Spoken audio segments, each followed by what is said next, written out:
about a genuinely awesome pistol. We're going to talk about the Smith and Wesson Carry Comp, the Smith and Wesson M&P 2.0 Compact Carry Comp. Holy crap, that's a mouthful. Let's see if the pistol is indeed worth the name. Because, good Lord, Smith, y'all got to come up with a better naming convention. Those of you interested in these bags, these are my pistol bags. They'll be available very shortly on the website. Hopefully another week or two we'll have them in stock. So, great way to support the channel. It's a very cheap accessory, but it's a very awesome accessory. So inside, this is everything that you get with the Smith and Wesson M&P 2.0 Carry Comp. Pistol is clear. And obviously one of the first things we're going to talk about is that compensator.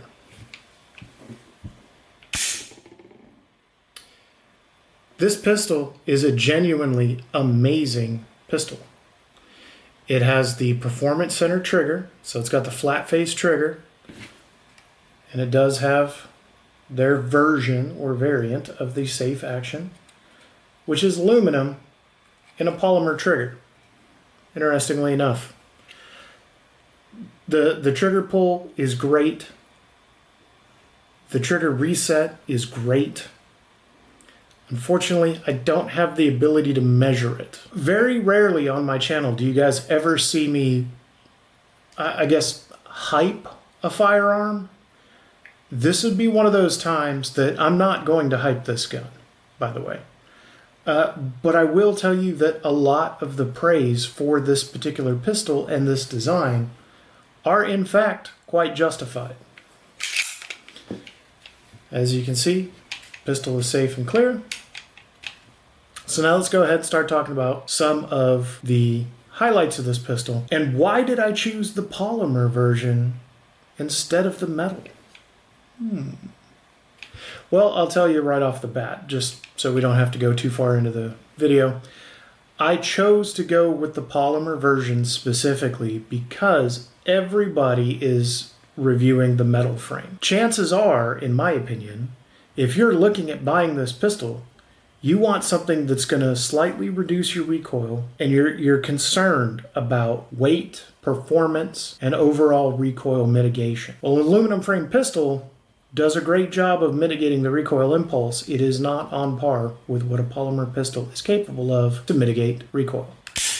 So, the polymer frame can actually flex ever so slightly under a hard recoil impulse, which helps to dampen it. So in my rather unscientific methods, I have shot this pistol 1,000 rounds. I can authoritatively say that this is the softest shooting 9mm handgun I have ever personally put into my hands and fired. A lot of the videos, you're going to hear people say, oh, it shoots flat. And I think misnomer, the concept of flat shooting, it's a firearm, it's going to shoot in an arc. What they are actually attempting to explain by the term flat shooting is that there's minimal muzzle rise. So how about instead of flat shooting, we say it's very neutral shooting, because that would be a more accurate description of what a compensator does. What do I mean by neutral shooting? Well, the whole point of the compensator is to redirect gas to push down to counteract the muzzle rise when fired. Thus, it kind of balances the scale. So maybe perhaps neutral or balanced would be a better description for how this gun fires. And in terms of that, this gun does a very,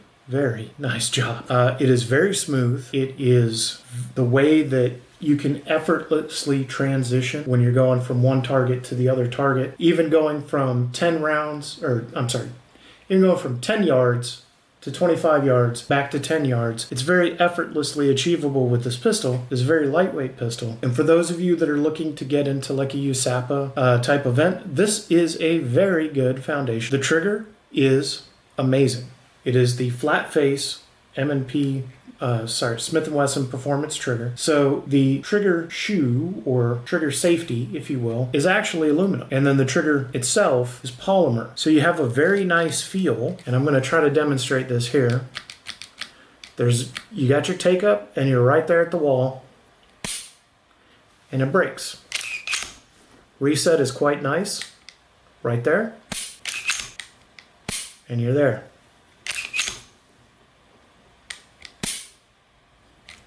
That's amazing. So we'll go all the way back from the front. Right here at the wall. You got your initial take up and you're at the wall. There's no rolling break. This is a very nice trigger. For anybody who wants to replace this trigger, I don't know what it is that you're trying to achieve, but genuinely, I wish you luck in achieving whatever it is that you hope you're going to achieve, because it's quite frankly not needed. The average person will be able to take this pistol out of the box and actually compete very effectively with it. If that's what you want to do, this might be a very good choice for you. It is optics ready from the factory. It comes with just about every optic plate you could ask for, along with the associated screws in here. Fun fact, if you're going to put a Holosun optic on this, Holosun does not ship it with the correct screws. This requires a 6 by 32 by ½ inch length screw, and you want a 1/8 inch shank, because the shank is the part that goes through your optic, and the threads are what actually engage and hold your optic mechanically. Those screws are not unbelievably hard to find, and I've gone through the forums and I see all kinds of, I will say, incorrect information. I'm going to tell you that that's not the case. Take a lesson out of Shadow Systems owner's manual, run your screws down, put a little drop of Loctite under the head, and then torque it down. I promise you, you're not going to have an optic that's lost. You're not going to have an optic that moves. Now, speaking of optics mounting, we're going to get to one of the cons of this pistol. Should you choose to mount an optic to this pistol, and having a co-witness for your iron sights is a priority to you, you're going to be very disappointed, and you might as well go ahead and order the correct height sights for your application, because you're going to have to change them. I have heard that you can purchase the Holosun SCS-2, which is actually designed for this optics pocket. I don't have one of those. I'm a self-funded channel. I barely have 1,500 subscribers. Speaking of which, let's try to get it to 3,000 by December. Come on, guys. Hit that like. Ask your questions. Please ask your questions. I don't care if you approach me on Reddit. I don't care if you approach me on some of the Facebook groups that I'm in, or if you just reach out through the channel, which I really hope you guys reach out through the channel. Or there's the website, ETM Media Services LLC online. Reach out, ask your questions. I promise you, I answer every comment, including the trolls. Yes, I feed the trolls. So, back to the subject at hand. What are some of the features about this pistol that I haven't noticed any other channel talking about? And what actually trips me out? And because it's such a cool design. I can't show you how to take this apart, so we're just gonna magically...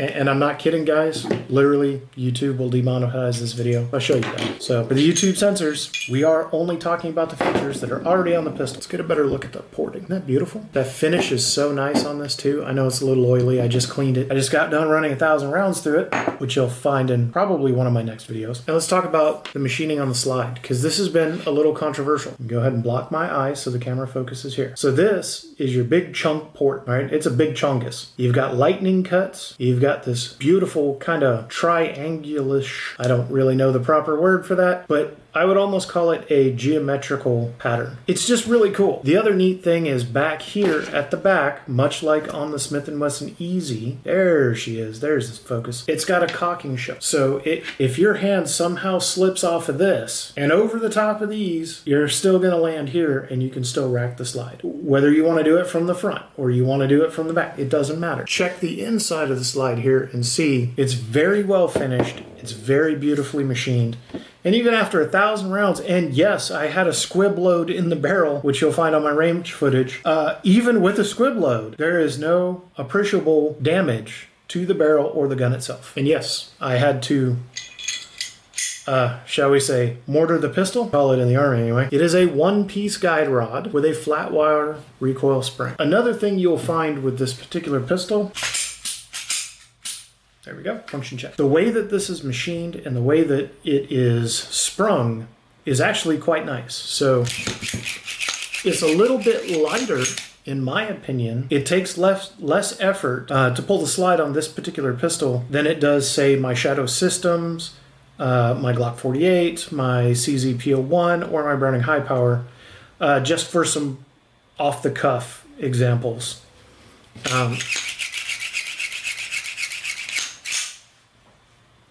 It's smooth. It's butter. You will want to play with this like an autist with a train set. Hi, it's me. I'm neurodivergent myself. I can say that. Next, we're going to talk about some of the other features.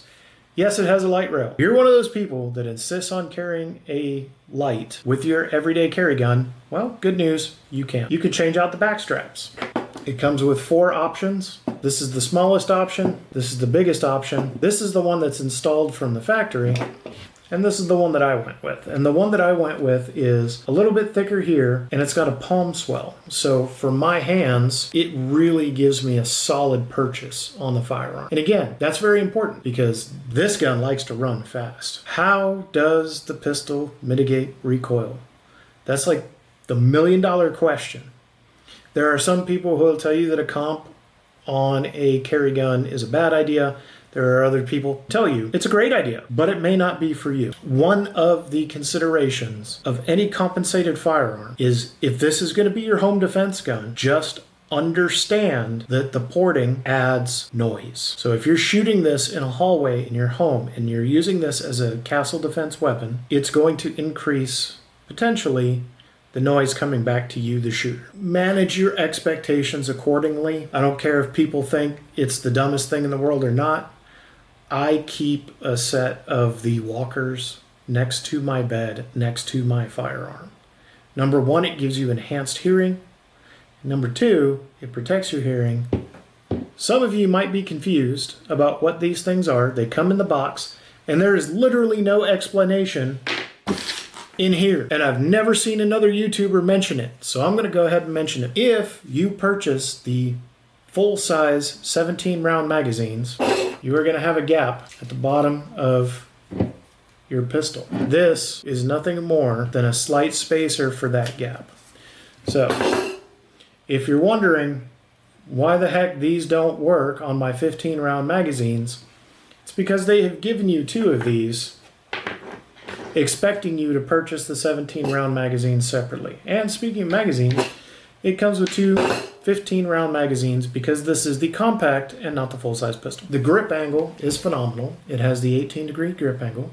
So if you are used to shooting Browning High Powers or 1911s or some of the XDs and you're transitioning over to this, it's a very ergonomic design. Whoever Smith and Wesson is employing right now, designing these guns, they are really knocking it out of the park as far as ergonomics. It is fully ambidextrous.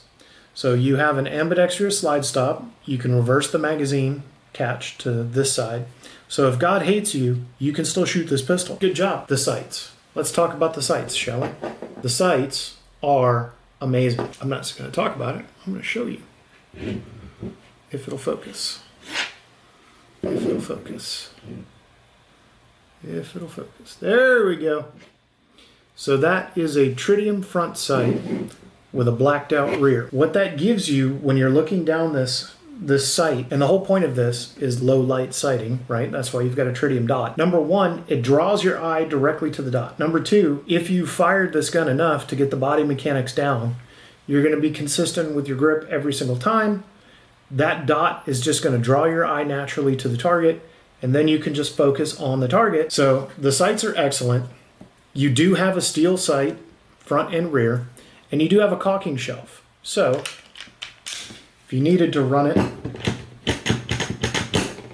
on a desk, off a boot, off your belt, whatever, you can do that. If for some reason your hand is disabled, you can still put this thing into action very easily, even if you have to switch over to your non-firing hand, which, by the way, we're going to talk about this because I was genuinely shocked. But I shoot this pistol left-handed fairly well. Would I want to do it all day long? No. But as I continue to own the pistol, will I want to continue to develop that a little bit? Yes. Yes, I do. It's awesome. I don't know how else to describe it. Again, I'm not trying to hype the gun because there's some downsides, and we're going to start talking about the downsides here real quick. But overall, it is a great, great firearm. So some of you guys down there are going to watch this video, get to this point, maybe you have questions. Please feel free to ask your questions at any point. I will respond to them and I will answer them as completely as possible to the best of my ability. This gun is fairly lightweight. It is approximately 21.5 ounces, give or take, according to the website, and it carries appropriately. But what I like about it, a lot of polymer guns, G48, I'm looking at you, when you pick it up the first time, it's very top heavy and it feels unbalanced. This does not feel that way. So even though it's a bigger pistol, the weight is very nicely distributed throughout the slide. It's a very smooth gun. That's the whole point of that. This is a very, very, very smooth shooting gun. Will you feel the difference between an M&P 2.0 compact and an M&P 2.0 compact carry comp? Yeah, you will. And yeah, the port does do some recoil negation. But all these YouTubers that are going out there saying, oh, it deletes recoil. No, it really doesn't. It doesn't. Does it help to mitigate some of the recoil, like 30%? Yes. It does. Are there some trade-offs for that? Yes, there are. I've already mentioned additional noise, muzzle flash, and the gun is, generally speaking, dirtier because now you're burnt gases all over the place when you fire the gun. Is that a bad thing? No. It's the nature of the beast. One of the things that some of the YouTubers have mentioned, but they haven't actually been able to adequately describe how it works, I'm going to go ahead and walk you through that. If you take a look at this porting on the side, it directs gases up and to the side to keep them off of your front sight so you're not carbonating your front sight while you're firing.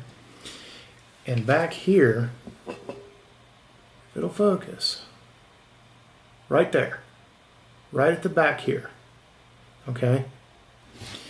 There's a little cut, and that little cut directs the gases that come out of the back forward and out the side so that they don't get onto your optic.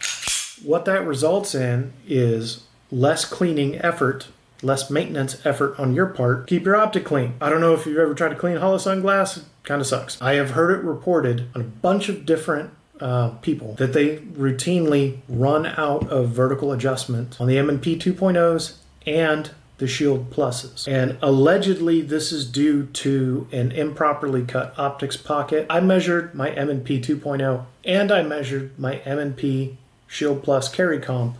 I did not find this issue. My sample sizes are 1 and 1. Nothing beats a good set of calibers. So if you run into that particular problem, measure it out, document it, get a repair ticket, get it sent back to Smith. I don't know what else to tell you, or you can send it out for external machining if that's something you choose to do. One of the other cons, although this is advertised as an EDC gun, unless you're carrying this in the waistband appendix, you're going to be carrying this OWB, simply because of the width and the size of the gun. This is just my humble opinion. Your body style, shape, and form may be quite different than mine. I would look into something like an upper hand holster or one of the Bravo concealments, or even Vetter makes a very nice external OWB as well. I would look into one of those options and I would just change my dress appropriately, get a good belt. And realistically, if you've got a good holster and it's adjusted for you, you're never going to see it. And let's be honest, OWB is actually better for drawing and returning to holster and all that good stuff. So just keep in mind, right? Unless you're going to carry this thing appendix, I don't like to carry guns appendix because I like my penis. I'm rather attached to it. Everybody has a different opinion on the subject. Everybody has a different style, okay? I'm just telling you that from my perspective, I would be planning to carry this OWB and not IWB, and I would just simply dress accordingly. Does that mean that you can't carry this in the summer? No, far from it. You can. You just have to dress appropriately. I don't know what else to tell you. I carry a CZP07 in the summer in Florida, OWB. I've also been known occasionally to carry it IWB. If IWB is really what you're after, and you're not interested in carrying in the appendix position, and may change my opinion on this gun as an IWB concealed carry firearm. However, the intended market for this, generally speaking, is not EDC. It is somebody, like a police officer, looking for a compact rather than full-size OWB gun anyway. That's just my humble opinion. The other thing you'll find is that these serrations And this texturing, which by the way, the texturing on this pistol is fabulous. Do I wish that they put a little on the bottom here and a little bit here and here? Yes, I do. I would love to see that. But I can appreciate the smooth section here for where my thumb goes simply because it's not abrading the inside of my thumb on an extended range session. This will make a very nice entry-level USAPA carry gun if that's what you're looking to do. It's already got the comp, it's already got the optics mount, ready to go. You can run 17, 19, or 24 round magazines with base plates and all that wonderful cool stuff. There is a strong aftermarket support for the pistol. Just about everything that'll work with an M&P 2.0 will work with this. You want to run lights, add a little bit more weight to the gun, you can do that. Whatever it is and whatever direction you intend to go with this pistol, this is a very good foundational pistol. In fact, I would go as far as to say that this is an excellent first pistol for anyone. Cons. Well, it's new, so it's not entirely 100% proven yet. That being said, I ran 1,000 rounds to this gun, and other than a squib load, which is not at all a reflection of the firearm, everything that I've fed it, it's digested. I fed it 124 grains, 147 grains, 115 grains, and just while doing some remediation action drills, I fired some 380 in it. It eats everything very well. What would I like to see, especially with a gun at this price point? I'd like to see the gun, all the back straps, and 3 magazines included. 3 magazines is awesome. I would love it if Smith would include a bag like this, like they do in the Shadow systems, which is going to be my next tabletop review. Overall, this is an awesome gun. It really is. If you're a first-time shooter, or you're a novice shooter, or you're an experienced shooter, you will like this gun. If I had to really nitpick any one feature on this firearm, it would be the reset. It's great, but it's not as positive as it can be. So if you're shooting it fast, you might not let it out far enough. Now you got a dead trigger until you let it out far enough to recover. I found that to happen to me several times. Again, this is a me thing. Most of you guys will probably never notice it. And it's like I'm really racking my brain to find a negative point to this pistol. Because realistically speaking, there aren't very many negative. People are concerned about this compensator and firing from a retention point, meaning you're on your back or you're using the firearm to engage a person on top of you or maybe this far away from you. You'll be okay. Is it the most wonderful thing in the world? No, it is not. Something else interesting about this pistol, a lot of porting, especially like old school Magnum porting, if they didn't counterbore the holes, you would have to potentially worry about part of the copper jacket of a bullet coming back at you, the shooter. That is not the case with this design. You can put that thought out of your mind. So right to the start of the comp is where the rifling ends. So it's a 4.22 inch barrel, it's backboard and relief cut.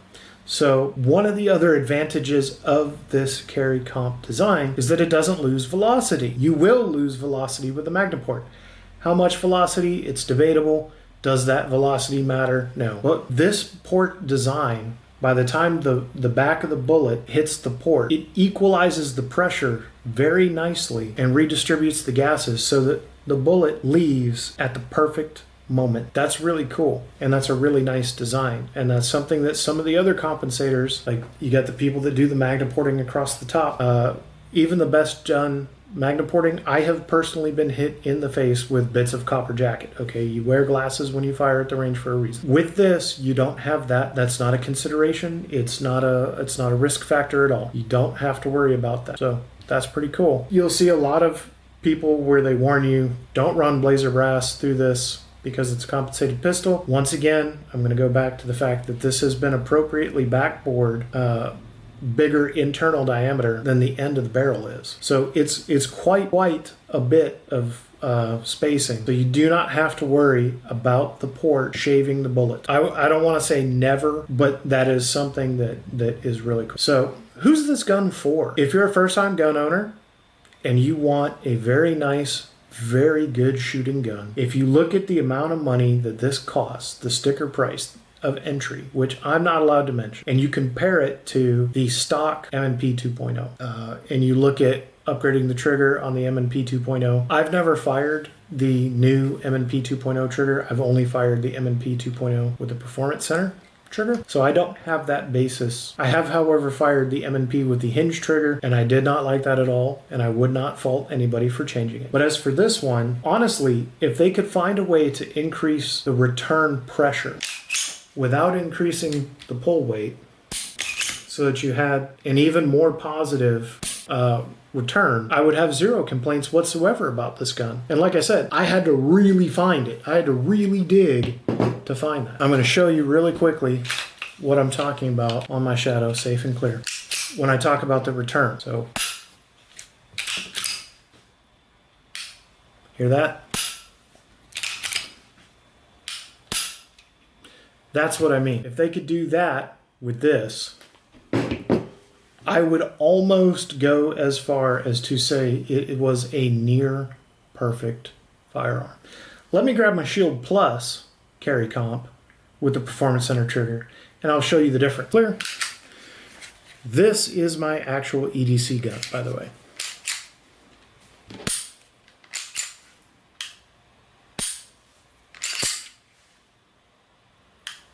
Just so you can hear that compared to this.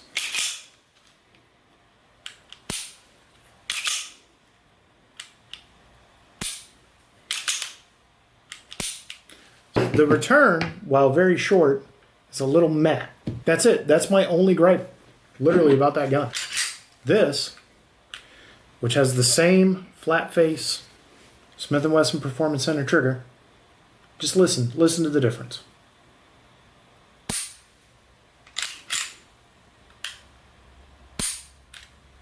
Hear that? That's what I'm talking about. So I'm Byron.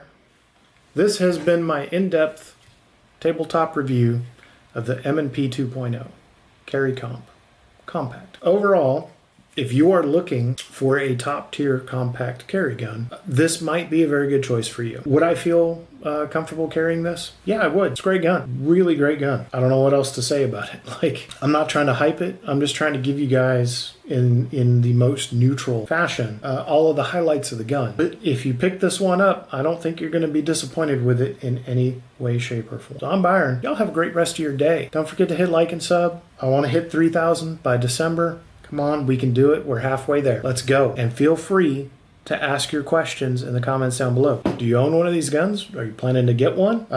Do you have a 1.0 or a 2.0? What do you think the perceived advantages or disadvantages of this pistol are? Let's have a discussion about it. Let's talk about it. Let's avoid the rabid fanboyism and just have an honest conversation about firearm.